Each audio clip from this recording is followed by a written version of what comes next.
Melissa. And I'm Mark. We're getting our green on today. Talking about organic architecture and sustainable homes with expert guests. Designer Tracy Hutson, well known for her work on Extreme Makeover Home Edition. And the not-so-big house trend-setting author and architect, Sarah Susanka. Called a father of the green building movement, Green Builder Media co-founder Ron Jones. And sustainable designer Kelly LaPlante. Right now on My Fix It Up Life.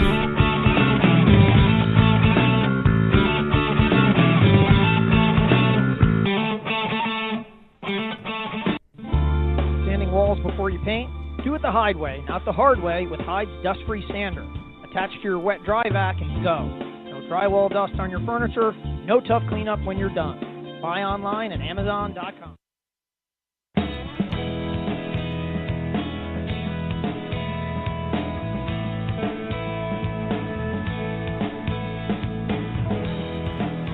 Mark, you're inside My Fix It Up Life. You know what? I'm here every day. It's where we make our home, make our lives together, make happiness and joy. And I'm very excited because I've been doing a lot of reading. I've had a lot of really awesome books to read lately. And actually, books that we've had for a long time, like The Not So Big House and Feathering the Nest. And, well, of course, we get this magazine. All the time, too. With this handsome expert. Ron writes Jones, something in the back every Green Builder month. Media. He's going to join us later today. Fantastic and great guy. Super articulate, which, of course, makes me jealous of him. Yes, extremely capable man. But you know what? We're talking about sustainability, and I think it's majorly important, though, and kind of connected in my brain cells. I don't know about you, but, I have spaghetti brain, that the word of the year for Oxford was announced recently, and it's vape. I don't want to know that. Which kind of speaks to the whole thing about, sustainability and indoor air quality and everything, because I saw a study done that actually vaping affects indoor air quality negatively. Like, you think that it might be better, but it's really actually not helping as much as you think it would. It's one of those things that might be less bad, but they haven't spent a lot of time studying it and all that, but it might just be less bad, which should be differentiated from actually good. Those are two different things, and it's actually, that happens in life all the time. Hey, I'm not eating Cheerios anymore, but I am eating a whole bunch of Oreos to make up for. Okay, the glass of milk makes Captain Crunch less bad. True. But it's not NutriBullet. It's not a steak or a piece of chicken. Well, you know what? Even Captain Crunch needs to get his dairy and his vitamin D, and I think it's really good that you're giving that to him. So good, though. But I do want to share something, though. One of our guests today, Tracy Hutson, from her book, that, it's a few years old, but still wildly relevant, too. But she shared this quote, which I think, I don't know if you ever heard, from Dorothy Draper. If you don't know who she is, she's kind of amazing in the field of interior design. But she says that birds are so much wiser than me. A robin builds a nest for robins. A seagull builds a nest for seagulls. They don't copy each other or build themselves nests as described in the Birds Decorating magazine. I'm not really sure I understood that or why you're saying it. I'm saying it because, thinking about sustainability and everything, it's an organic way of thinking about natural materials and having an approach to the environment that you kind of, I guess, intuit in a way that birds and animals that we aren't. So we're always looking stuff up in books. I'm constantly researching things, but there's something like you have a sense for like what is right and what is wrong inside of your soul parts. And for a show that's so esoteric, no one will know about it or understand what we're saying, because we will get to brass tacks and things you can do. Yes. And things that make sense for going green, sustainability, architecture, not being too big. But stand by for a small second. We got to go to break. We'll be back with more on My Fix It Up.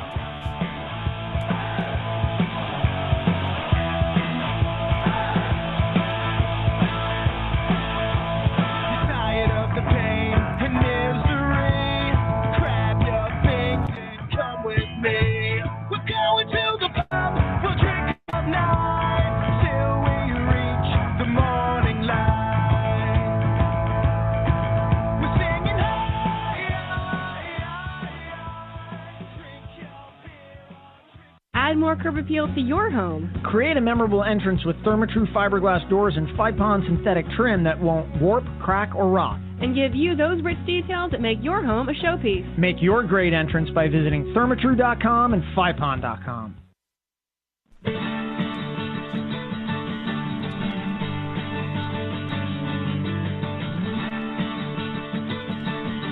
Mark, You're back. You're in it. I am so excited. It's so lovely to see you. Well, it's so lovely to see both of you. I miss you guys. It's been a long time. It has been. It has, and you look exactly the same, which is to say awesome. Yes, you look as beautiful as the last day I saw you, Tracy Hutson. The after-school drop-off and all that mess this morning. Little lip gloss, you know. That's how I do it.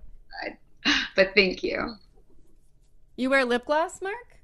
All right, there's too much being revealed right now. Lip gloss pen. Well, I am so happy to see you. And are you at home right now? I am. You can see our little fall decorations in the back. And this was the only room that I could actually see you guys. So I hope it's not too chaotic in the background. Are you a seasonal decorator or a holiday decorator or all of the above? I have that gene. I got the Martha Stewart gene. I started early. I used to decorate houses for Christmas and the holidays in Texas for extra money when I was in junior high and high school. No way. That's how much I love it. Yeah, so yes. I can't imagine junior high you were decorating houses. I was. Christmas You're ambitious. trees, making bows, you know, humming along. That was the annoying me. But just took down Halloween. We've got our pumpkins still up, and then we'll move into Christmas. I'm so excited. 'Tis the season. When do you start thinking about it? Actually, my children remind me on a daily basis, of course. They're counting down till Halloween, counting down until Thanksgiving break, counting down until Christmas. The lists have started. The Advent calendar is already out, even though it's not December 1. They're like ready. Yeah. But it's good that we can still have that Santa, you know, we still have that clout. No. We don't wrestle the brother. Santa is, you know. So you just went in the span of generously 3 seconds from Santa and Ernest Loves Christmas to like Gangland South Central. I mean, I'm afraid. We have Santa on our side, right? I mean, I'm you guys afraid. know. I'm not messing with Tracy or Santa. I'm going to need Paulie DeMeo and that guy he works with on Building Wild for security for the rest of this interview. Tuffy. It's going to be really good. I'm sure you guys were just fine this year. Don't worry.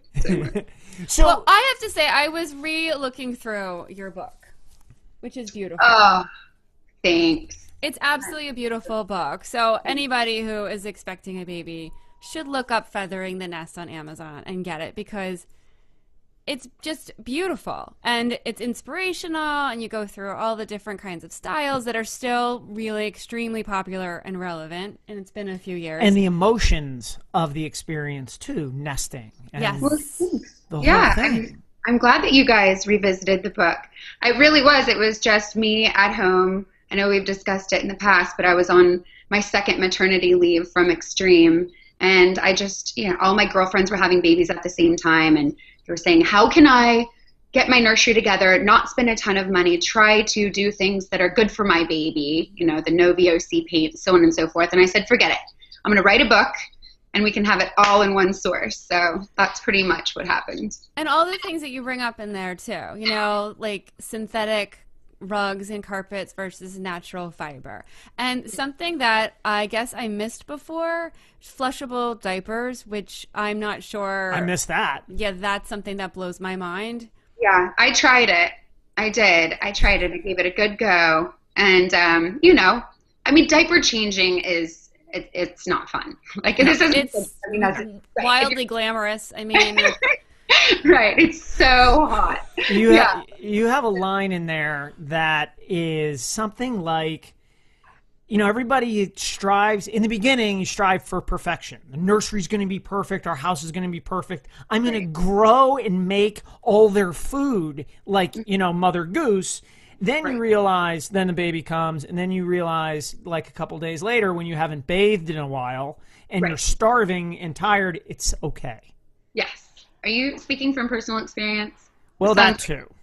That too. I'm No, totally of course. stealing this concept from Feathering the Nest. Well, you know, I was like very committed though. We did cloth diapers for 2 years. And Good. I did I made baby food and all that stuff. Like I was trying to be as Earth Mama as possible. But, you know, there's only so much everybody can do. And so it's like all the little stuff that you can make decisions about, which is just such a beautiful way that you've put it in your book and how that you live your life. It's just like you make little things, and that can make a big difference if everybody's doing little changes. Exactly. I mean, I'm not standing on a soapbox saying, hey, it's the only way, you know, I walk everywhere, I don't drive. I mean, it's a very realistic perspective on how to just do what we can. And it does add up. All of that matters. And our children are watching. So they're recycling, they're paying attention, they want to eat organic, they want to go to the farmer's market with me. So it's all, you know, it's this trickle-down theory, and I mean, it's the way of the future, and I think that there's a lot there. So I'm glad it wasn't just a trend that went away. I think that we're all becoming smarter consumers, and I think it is. It's something that we're all thinking more and more and more about with the tiny house movement, and you know, like we compost now and everything, which is not something that we would have done 10 years ago.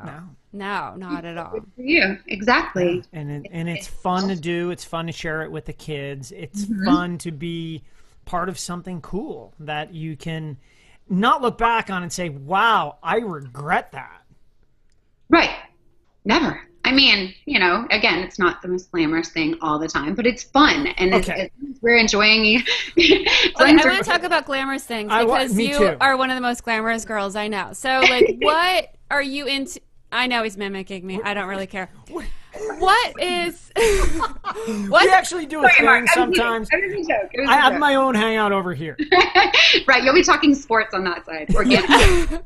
What's the score now?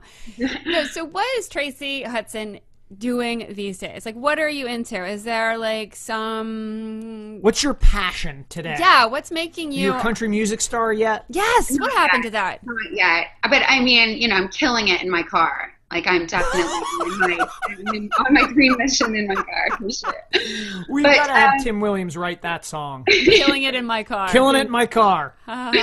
I am just sticking to the old faithfuls. I'm still flea marketing. All of my clients really appreciate that eclectic design. I'm reupholstering pieces they already have. I just got involved in a project in Oregon outside of Portland. I'm so excited about it. It's an old milking barn. And so we're leveling the structures. There's 3 structures, and we're keeping one portion of the milking barn and knocking it down and saving all of the wood. And I'm making a modern farmhouse with all of the wood that we can possibly repurpose, and then selling it as an investment property. But it's going to be beautiful. But that's one of the most glamorous ventures I have going on right now, is just knocking down an old barn, because who doesn't want to live in a barn, and bringing all of that history back in. If you could just jot down the address. No problem. No problem. I'll call you when it's done. You guys should definitely come and see it. It's going to be spectacular. I do. I want to.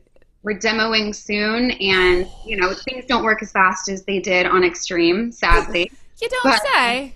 Yeah, really? That wasn't real? How odd. You don't build a house in 5 days? Some of the guys that we did Joplin with we're still in touch with. Quite often. I mean, they're friends. Yeah. And periodically someone will say, man, wouldn't it be great if a bunch of blue shirts just came around the corner right now to help us out? Because I'm exhausted. I say that every morning. I'm like, come on, volunteers, we can do it. Yes. Do you give your children blue shirts and say, guys, let's play a little game? No, but I like that.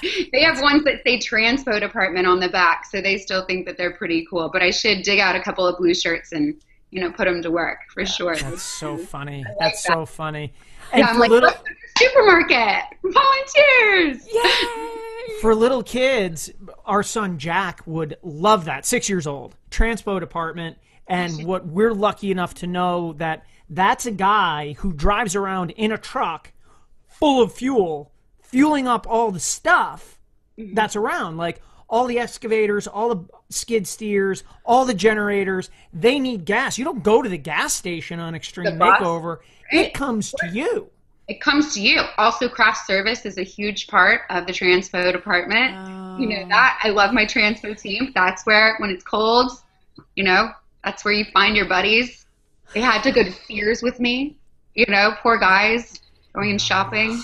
You know, we have to go to break in just a few seconds. But I'm really sad that you're not on like a lot of shows. Can you be on TV more? Can you be on TV more? No I would problem. love that because you're so delightful. For you guys, absolutely. We'll have our own Tracy cam. Let's do it.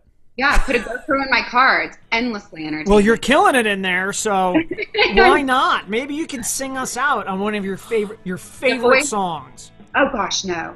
No, we can't have that. You have to save her voice for performances We only. have to save it for yelling at people at the Oregon Dairy Barn. That's right. Get that down. Put it over there. Do this, do that. Save this, save that. Okay. All right. Well, you know, calm down. I can't calm down. No? I cannot calm down. Before we have to go to break, which is soon, do you see anybody from Extreme Makeover anymore? Like, or did everybody... Yeah, I mean, Polly is working quite a bit on building one. I still see Ty. We live in the same neighborhood. Sabrina Soda, Jeff Dye, Michael Maloney, every once in a while, but everyone just sort of, you know, crew a lot. I see the crew more than I do the cast, sadly. Well, we do have to go to break, Mark, so let's say goodbye to the gorgeous and lovely Tracy Hutson. Everyone buy this book. Thank you. Feathering the Nest. Thanks, Feathering guys. our break. Follow her on Twitter. We do. We'll be back with more My Fix It Up Live. Rebuilding Together believes that everyone deserves to live in a safe and healthy home. For nearly 25 years, Rebuilding Together has provided critical home repairs for low-income homeowners in need. With support from volunteers and skilled professionals, Rebuilding Together affiliates complete 10,000 rebuild projects every year, working to revitalize and stabilize vulnerable neighborhoods and communities across the country. Join Rebuilding Together and rebuild in your community. Find out how you can make a difference and get involved at rebuildingtogether.org. It's time to bring beauty back in your next project by Seeing Red. Born to beat the elements, Western Red Cedar is awesome for outdoor rooms, decks, fences, pergolas, and more. Inside, Cedar's a sweet choice for hope chests, highlight walls, and woodworking projects, big and small. Stable, chemical-free, and safe, Cedar's a natural choice. So bring beauty back to the yard and punch up projects inside the house. For more information and ideas, see red at WRCLA.org.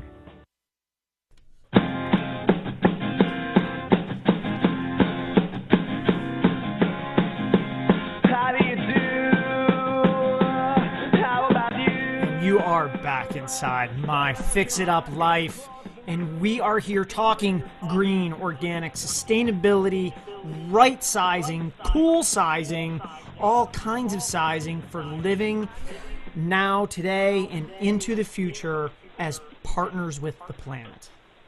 That is true, Mark. I say yes to that. And we are also joined by super famous, by the way, who probably never intended to get that way, Sarah Susanka. I have a bone to pick with you. Uh-oh. Okay? This could be my fault. Possibly. Your name, I'm desperate to call you Susan Sarasanka. Oh, yeah. And I am so sorry. I've known about your books and respected and all that I cannot... respect, admire, and all of that. It's like the president walking, president of the United States walking in the room. You're like, hey, Bobby. Yeah. Like, what are you talking about, sir? Yeah.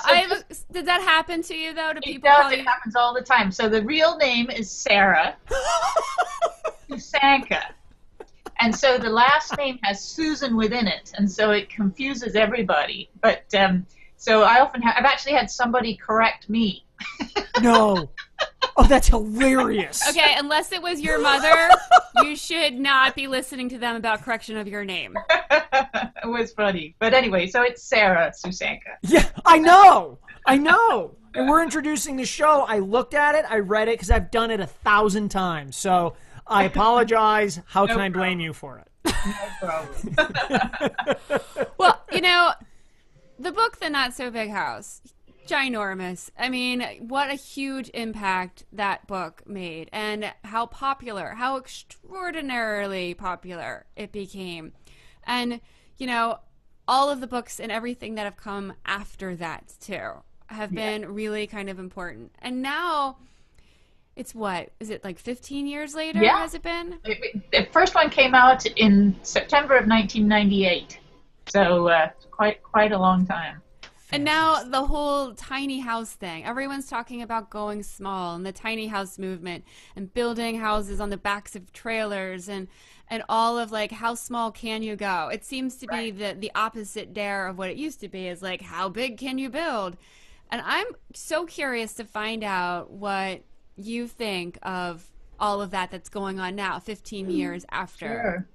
Well, I'll tell you, let me give you a little bit of clarification first so people understand what not so big means, and then let's talk about tiny. Okay. So when I talk about not so big, I'm really trying to get people to use their dollars, the money they have available, to build space that they actually use every day.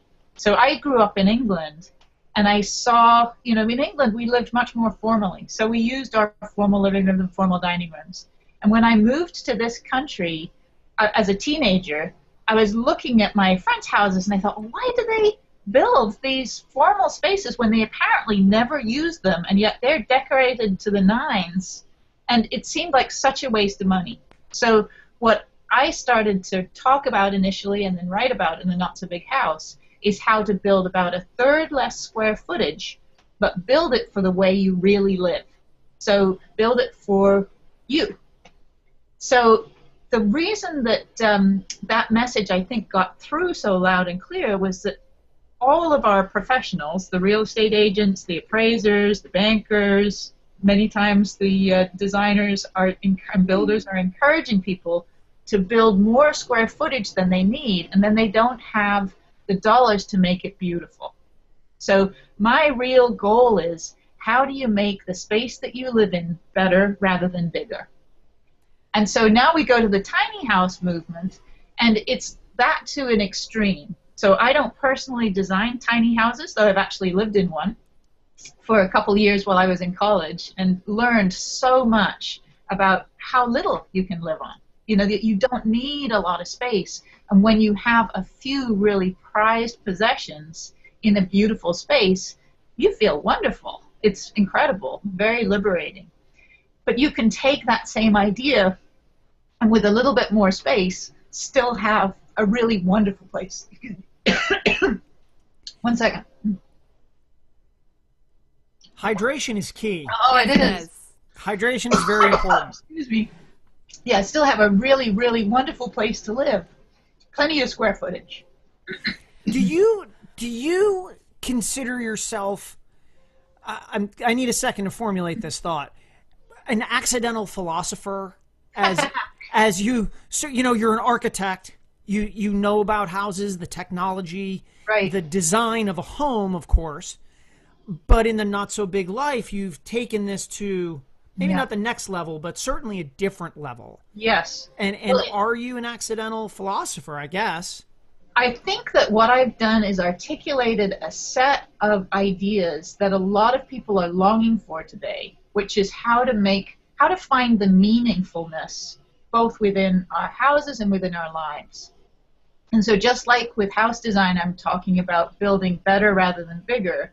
In our lives, you're referring to the Not So Big Life, which actually came out in 2007. There I'm talking about how to find the meaning that we're looking for with everything that we do. So we go on this great hunt, and we think, if I buy another couch, or if I find a better boyfriend, my life is going to get better. And really, it has nothing to do with those things. It has to do with how we show up in our own lives.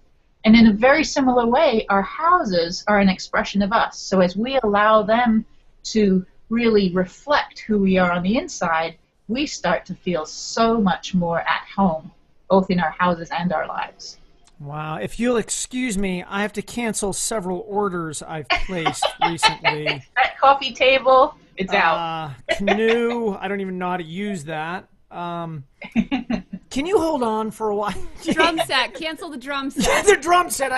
We don't need that. I don't need that. No, I don't need that. So to use, I guess, the general term, and millions and zillions of people live in them for all kinds of different reasons, but McMansion. Right. And that covers all kinds of different houses.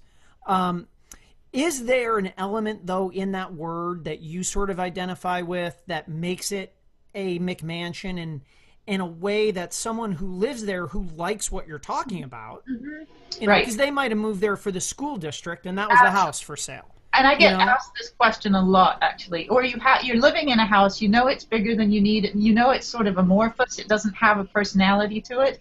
There are things that you can do to make that house really fit you. I've got 9 books in the Not So Big series, and one of them is called More Not So Big Solutions for Your Home. And in there's a chapter about improving a McMansion with ceiling height variety. And it's just what you need to make that house really tailored to fit you and your family, so it feels more like a tailored suit than a sack. And that's my goal. It's so sad that you're not articulate. You know, I really like that, and I'm going to kind of use that as a mantra in my brain as I'm going around our house. Because, you know, I think Mark and I are like a lot of people. We have a lot of extra things. Right. We who? Right. Well, I'll tell you a piece of mantra to speak to yourself. Do not keep anything in your house that you do not know to be useful or believe to be beautiful. And that was actually a quote from William Morris, who was the founder of the arts and crafts movement in England. But it really encapsulates what I talk about. Yes, and it's that thing where you feel like you should keep things because someone gave it to you. Like, you feel obligated because you inherited this, or you know, Susie gave it to you, or, you know, she might come over and ask where that thing is that she gave you. And that's happened to me before, where I've gotten rid of things, and then a friend comes over and is like, where's the, Yeah, I just tell them, anymore. You know what, it stunk. And our friendship, you know, I already know the stories you're going to tell. Well, obligation is definitely not a good reason to do anything. So, you know, what I try to help people understand is how to live authentically and how to express themselves authentically. Is expressing that word itself to people, they sort of say, oh yeah, and then they think about it for a second and say, oh no, what are you talking about? Yeah, what's authentic? Right. It means, what do you know in your heart? And so often, so much of our communication is largely phony. It's based on what we think we're supposed to say.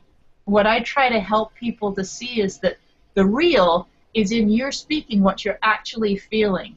Now, you can certainly end up being rude in that, and I'm not encouraging you to do that. But I am saying, you know, for example, with the object that wasn't really useful to you, to just speak and say, I couldn't find a good use for it, but I found a good home for it, for somebody who loves that. That expresses something more real than, you know, just pretending that it's okay. Could you be like a new kind of Siri, so that when you have an awkward social situation, I could say, Sarah, what do I say now? And you're like, I found a new home for it because someone else loves it more. And I'm like, oh, that's it. I've been trying to figure out a not so big app. I think that's what it's going to be. Yes. That is beautiful. Because seriously, there's so many of those situations where I know I'm like, okay, what is the thing to say that's true but doesn't hurt someone's feelings at the same time? It's very tough, but what we don't realize is that we do much better when we're actually more authentic about how we're truly feeling, because then a real conversation ensues. Yeah. I love your sweater. Thank you. It looks great. That chair behind you. It's a work of art. We have about 30 seconds left, and that was the only thing I said that wasn't full on. So we have to tell everybody to go and check out. You are wonderful. Thank you, Sarah Susanica. So much. Not So Big House. Yes. Really, thank you. Thank you so much for joining us. Really amazing. I'm inspired. And visit me on Facebook. Yes, go visit. Eris What's her name? Go visit whatever her name is on Facebook. It's probably got some S's in it. You are fantastic. Thank you so much. You so much. We are going to break. Thank you. We are going to break. Follow her on Facebook. Follow us. We'll be right back. Looking for a no-hassles roof for your home? Da Vinci Roofscapes offers affordable slate and shake roofing tiles that add long-term beauty to your home. The synthetic Da Vinci tiles resist mold, algae, fungus, and insects. Backed by a 50-year warranty, Da Vinci roofs are fire-resistant and made to withstand severe weather like high winds and hail. It's no wonder thousands of homeowners have chosen Da Vinci slate and shake tiles to not only protect but enhance the beauty of their homes. Learn about award-winning Da Vinci products at DaVinciRoofscapes.com or call 1-800-328-4624. Rebuilding Together believes that everyone deserves to live in a safe and healthy home. For nearly 25 years, Rebuilding Together has provided critical home repairs for low-income homeowners in need. With support from volunteers and skilled professionals, Rebuilding Together affiliates complete 10,000 rebuild projects every year, working to revitalize and stabilize vulnerable neighborhoods and communities across the country. Join Rebuilding Together and rebuild in your community. Find out how you can make a difference and get involved at rebuildingtogether.org.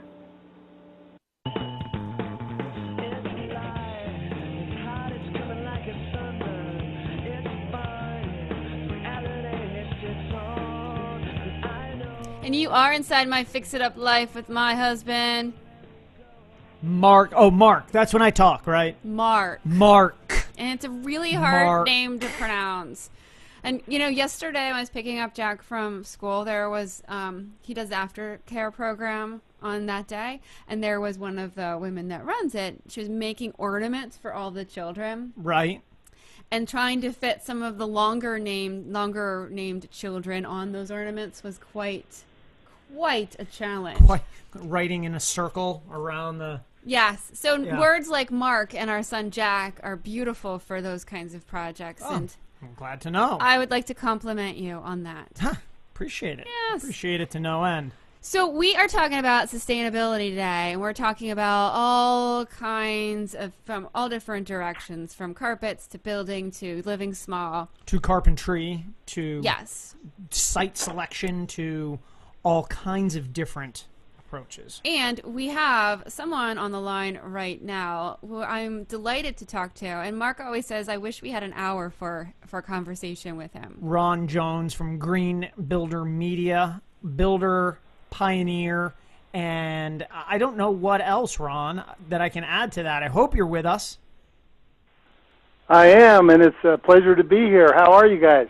We are doing absolutely fantastic and delighted to talk to you. And, you know, I'm glad that you are on the line because I heard that if it was a good day, you'd be out building and not talking to us. You know, that's true. We're looking at a lot of snow up here in the mountains of Colorado, and so you got me close to the phone. Thank you, Mother Nature, for bringing Ron to us. I appreciate you. How much snow is snow for you out there? You know, it'll come and go this time of year, but we already have, up where our current project is, there's already better than a foot up there. And the roads will be iffy for a little while, and then we won't have any access at all except by snowmobile until about probably April. So this is a summer warm weather build only? Is that what I'm picking up there? No, we're going to be, we're building for all seasons, but access will be a challenge at times. But we fully intend to be able to enjoy the project anytime we choose to once we have it completed. Oh, that's great. That's great. Now, is this the Mariposa Meadows that I read about at Green Builder magazine? Yes, Mariposa Meadows is our project in southern Colorado. It's up at 10,400 feet elevation. It's completely off-grid, and it's completely surrounded by national forest and 3 wilderness areas. And so we are embarking on a project there to do a variety of different testing and data collection projects, including different kinds of renewable energy, different kinds of building envelopes and building systems, and different combinations of controls and so forth. Also some high-altitude agriculture, and just the whole subject of sustainability, which drives us, will be addressed in a variety of ways at Mariposa. Wow. Why pick a place that's so far away? Well, I think that it's really important to demonstrate the things that we talk about all the time, and being self-sufficient, being self-reliant, being completely off-grid, being able to monitor and to report on and to help influence people on the issues of sustainability. If we can do it at 10,400 feet on that beautiful, pristine piece of property, people can do it anywhere. And, I've always been a builder and a designer who embraced challenging sites. That was my specialty when I built for clients. And the point is, I think almost anybody could build on flat lots, but that never really turned me on. Yeah, I've heard that from lots of different guys over the years. One friend said, I can make $1 million, whatever it was, some huge amount of money just doing windows and doors. But he could never get there because he'd long since delve into insanity because that's not for him. Yeah. Yeah, so you're out there. It's just a tremendous opportunity. It's a once in a lifetime, and it's my life's work, and it will be where we scatter my ashes when it's done. Good times, good talk. Well, I guess that's sustainable. So what phase? Well, I'm not of this really in a hurry. Don't get me wrong. What phase of this fascinating project are you at right now? We have put in. Let me back up. We have a little over 120 acres. We have a live stream. We have timber, and we have some magnificent big meadows. Mariposa Meadows. We named it because of the big grassy high mountain meadows that are up there. So we have a live stream with water rights for irrigation and so forth. We are completely inundated with wildlife. We have resident moose. We have bighorn sheep. We have elk and mule deer and all kinds of birds. We even have the legendary amphibian, the boreal toad, just so you know. And we have a nice trout stream there. But we dropped in a very successful domestic well, which will be powered off of a solar-powered pump. And we have 3 structures under construction right now. I'd like to tip my hat to the Structural Insulated Panel Association. They provided assistance and help with erecting structural insulated panel structures up there. 2 of them are dried in for the winter, and the 3rd one we're at slab stage, and we have the SIPs ready to go in the spring. So next spring we will complete those 3, and then we'll continue with the other parts of the development, which are geared more toward the research and development and plug-and-play opportunities with the renewable energy supplies and so forth. So I am wildly interested in seeing images of what's going on. Is there somewhere where you're cataloging everything you're doing? Oh, thank you for asking. Yes, if you go to greenbuildermedia.com, it'll pull up our flagship publication, Green Builder Magazine, which I know you're familiar with. And there's a tab there for Vision House. And Vision House, as you know, is our series of demonstration projects that we've built for years across the country from coast to coast. This is the first one that we've done that's completely off-grid and that's on a scale like Mariposa. But we have a tremendous amount of information under that tab. I think, in fact, the first item listed under Vision House is the Mariposa Meadows project. And we'll continue to add information, and that will be an ongoing project for several years to come. So we invite people to take a look at that and to interact with us and communicate with us on that. We would, in fact, we're going to be really disappointed if you guys don't come out sometime and visit us.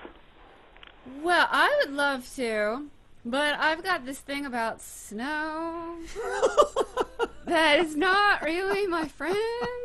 But my husband is, grew up in New England and lived in Vermont. I'll come out right now. He's like, Okay. It doesn't matter the weather. It doesn't matter the altitude. It doesn't matter if he's like having to, like, be on a 20-story scaffold or anything. Nothing matters. He'll be there. He's good. But I'm not so much. So when it's a beautiful day, I'd love to come out. When you have the Ritz-Carlton built next door, we'll be ready for guests next summer, and so I want you to put it in your calendar. Oh, I want to come next summer, Mark. You have to take me there. Perfect. I want to build something. There you go. So can Mark come out before there then and give a hand?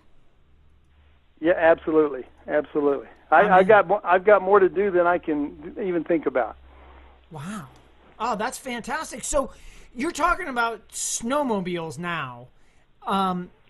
So that means there's some kind of dirt road or trail, like, and I read your blog, by the way, in Green Builder, no parking, which was hilarious, by the way, because of the irony of the size of this site, and there's still nowhere for anything.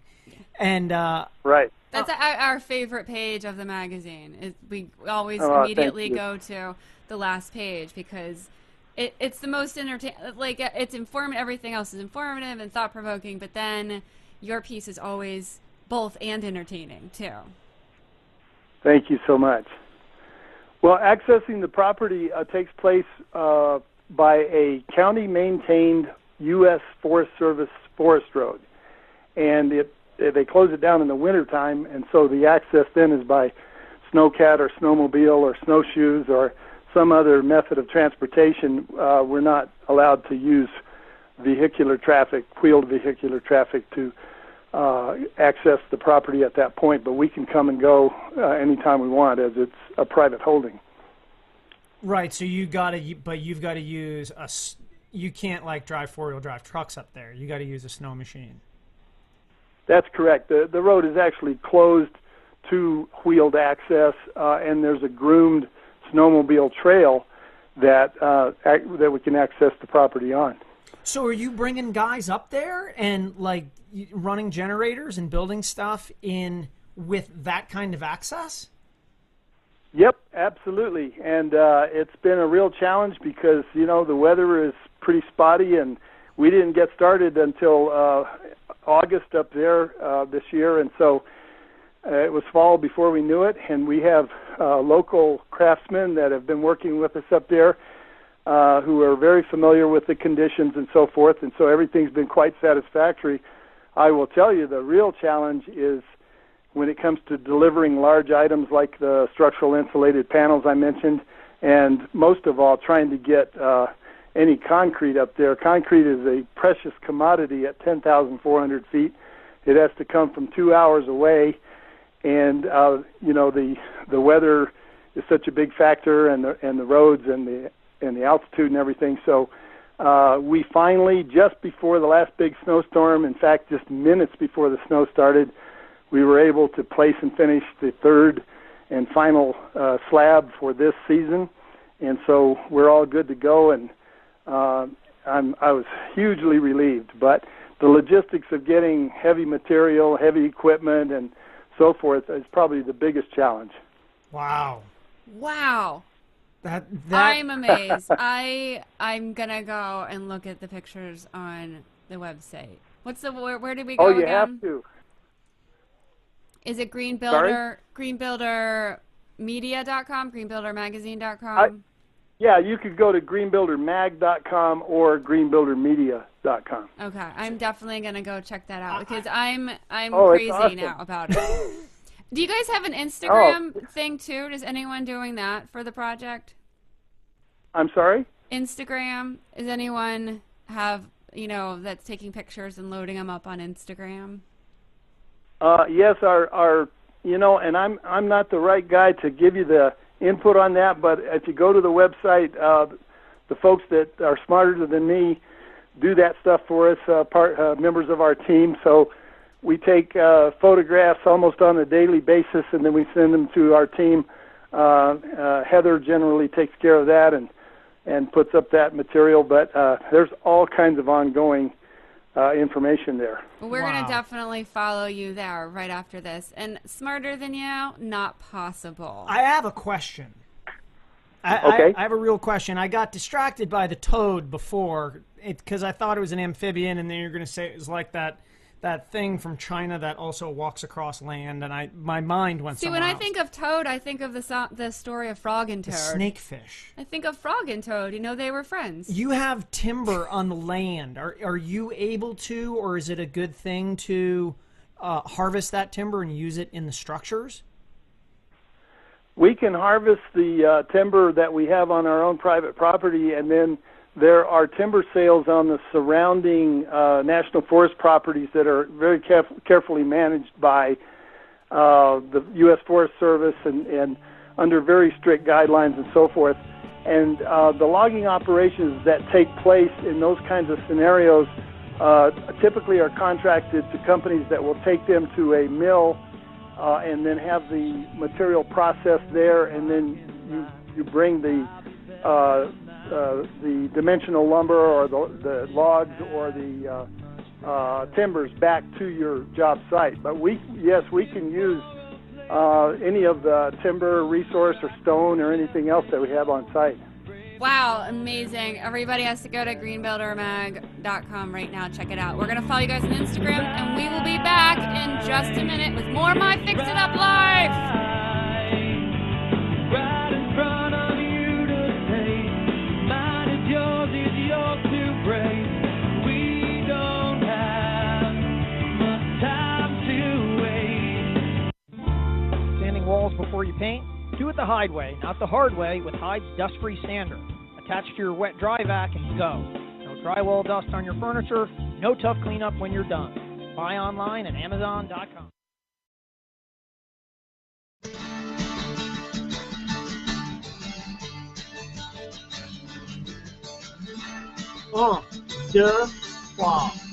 French.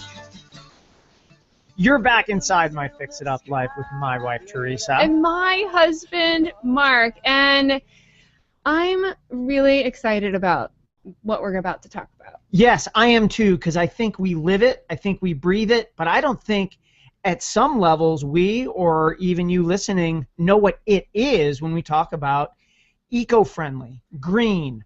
What does that mean? Where can you bring it into your life, from structure to design to just living every day? And we are joined by what she likes to call herself, Daredevil designer Kelly LaPlante.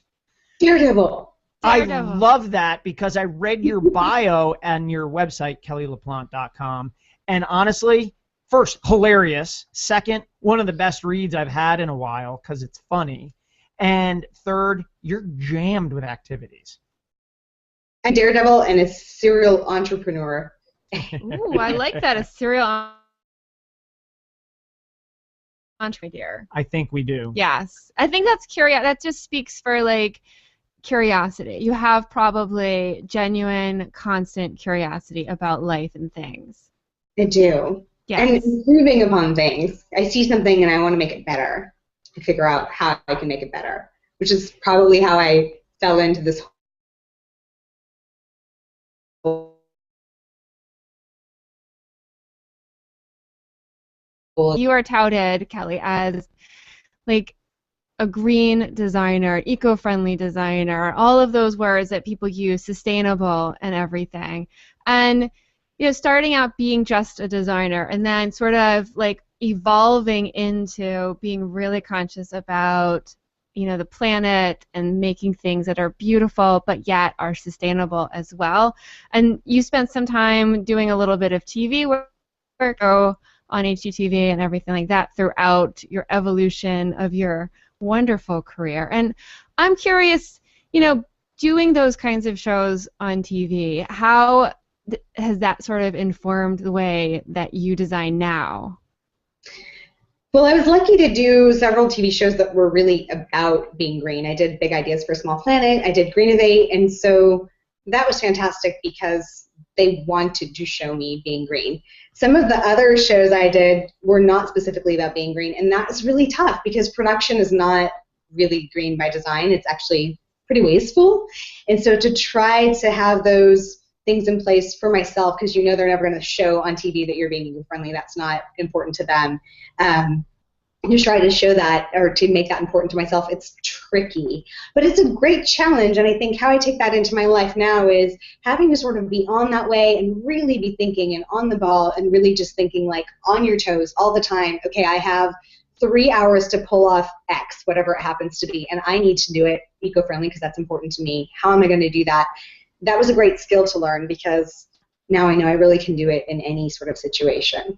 And that's kind of what I was sort of thinking about because, we've done some TV stuff too, and it's almost like they don't know you have to build something. It's just total chaos. And it's a lot of fun, and I love the crews, and I love the chaos. I think the chaos is actually a lot of fun.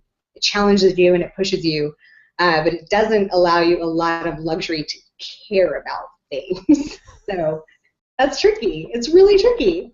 Well, I have to say that I ordered your book, and it hasn't arrived yet, and I'm very excited to read it. And I looked up how to pronounce it, too. And then I thought I was pretty fancy, and I pronounced it to my husband, and he said that it just means ecology. And I was sad. And now because we're going to have a secret, not tell anyone what the title of her book is. Right. I'm just having a sad moment right now. Ecologique. And there's some more that goes beyond that. The style of sustainable design. God, how did you write such a complicated book? Well, it's on Amazon, and that's where I ordered it. So. Yes. So the whole tagline is actually almost a little bit tongue-in-cheek because the whole idea of the book, which I wrote a while ago in 2008, it was to show people that there was no style of sustainable design, and that's why it was sort of a joke because really you can have any style and be eco-friendly. And now that might seem a little bit obvious today in 14, right? Everyone knows I can be eco-friendly and I can employ whatever kind of style I want. But in 2008, which wasn't that long ago, people still thought green was a look. And as a sustainable designer, I would go to a cocktail party or whatever, and people would say, what do you do? And I'd say, I'm an eco-designer. And they'd say, oh, I know that look. That's that bamboo sort of like modular, like Northern European look. I know that look. And I would say over and over, it's not a look. It's not a look. It's not a style. It's a standard. And finally I said, screw this, man. I'm going to write a book. And I'm going to just show a bunch of different styles and so people can see how easy it is to be sustainable and be Art Deco or be super modern or be really traditional and not give up anything in terms of style, just focus on sustainability as a goal, not as a book. Love, high fives all around. Can I ask a question? I see Mark, yeah. Yeah, the question is, Northern European look, which is one piece of birch and 7,000 square feet of drywall and white paint. Yes. Why on God's green earth would someone equate that look with eco-design, with thermal efficiency, with not building too big of a house, with any number of different things, locally sourced materials? What does that have to do with anything? Minimalism, so reduction of materials. Oh, okay. Really simple and not overcrowding something, which I actually really believe in as a principle. I think the number one way you can be eco-friendly is to not overconsume. That's why when I frame a wall, I only use 3 2x4s, no matter how long it is. I can't wait. Doesn't matter. Can't wait to go in there and have it fall on me. Mark is about safety. Right after being environmentally conscious, green. He paints himself green and he puts up the 3 pieces of wood. That's it. That's all you need. It's safe. It's all about, he's just really about the children and making sure. Yeah, that's right. Because he only builds buildings for children, right, honey? That's exactly it. Yeah. Don't you worry about that. Safety all the way. But and you raise a good point because you wrote that book back in 2008. But it's still 2014. It's so relevant. It's so relevant. Why do you think so? I mean, so I look at it and I'm like, it feels like a yearbook to me. Like when you're a senior and you look at your freshman yearbook and you're like, oh my God, what was with my hair back then? It feels like that. I don't know. When you write a book, it's out there and that's it. And it's, it's this sort of encapsulated moment in time. And it's like 2008 out there forever for the whole world to see my hair in 2008. which was the same. So, my favorite thing, though, that I have read about you is that you spoil the client and not the environment and the designs that you do. And I would love to know, this is something that everybody always asks when they interview anyone, like, what are your tips and tricks and all that stuff. But is there something that you go to time and time again when you're working with a client that is, like essential to the design process? And we only have 2 minutes left, so. Reuse is my go-to. It's my first thing. It's the thing that I start with. It's the reason I got into sustainable design in the first place. I was working for a really high-end design firm as a young designer and saw so many beautiful things just sort of be tossed away when it was time to redesign. And so reuse is where I always start with clients. We go through everything that they have and figure out if there's ways to reuse, because reduction of new consumption is, I think, the easiest way to be eco-friendly. So that's the first place I start always. I really like that. I'm a huge fan of trash. Yeah. Yeah. My little boy is too. He wants to make Not everything. creating it or using what's there in a new and better way. Yeah. I'm a huge fan of that always, and I'm the one that says, hey, honey, do you see those doors on the side of the road? And speaking of which, we could make something out of that. Fortunate, because we're developing a My Fix It Up Life junkyard. Really? No, it's a laboratory, honey. It's an experimental laboratory. Have you seen Raiders of the Lost Ark? I know it's an old movie, but that scene at the end where they wheel the Ark into that government warehouse, that's our basement. Maybe I shouldn't say that in public. You're ready for that. Oh my goodness, I would love to have more space, but I don't want to take up too much. No. And I don't want to take up too much of your time, Kelly LaPlante, designer, daredevil, author, serial entrepreneur. It doesn't say eco-friendly designer under my name. It just says designer, because at some point I was like, we're there. We are being eco-friendly, and it's not something I want to make a huge deal about anymore. I always make the analogy, it's like when you say, oh yeah, that oven gets hot. Of course it gets hot. Well, we're burning our way into a break. We Follow do. Kelly at Kelly_LaPlante on Twitter. We do. Facebook, Kelly-LaPlante, Yes. LLC, KellyLaPlante.com. Thank you. We're out. We'll be back with more My Fix It Up Life. Thanks, Kelly. It's time to bring beauty back in your next project by Seeing Red. Born to beat the elements, Western Red Cedar is awesome for outdoor rooms, decks, fences, pergolas, and more. Inside, Cedar's a sweet choice for hope chests, highlight walls, and woodworking projects, big and small. Stable, chemical-free, and safe, Cedar's a natural choice. So bring beauty back to the yard and punch up projects inside the house. For more information and ideas, see red at WRCLA.org. Sanding walls before you paint? Do it the Hyde way, not the hard way, with Hyde's dust-free sander. Attach to your wet dry vac and go. No drywall dust on your furniture, no tough cleanup when you're done. Buy online at Amazon.com.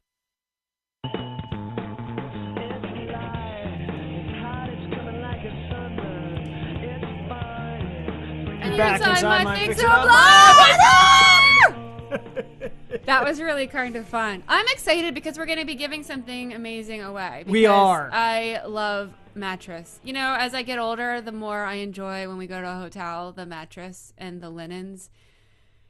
I think that's a universal thing, though. But we are giving away Sleep Innovations 14-inch memory foam. I forget what you said. It sounds queen size, amazing. Sleep Innovations It's mattress. like worth $1,000.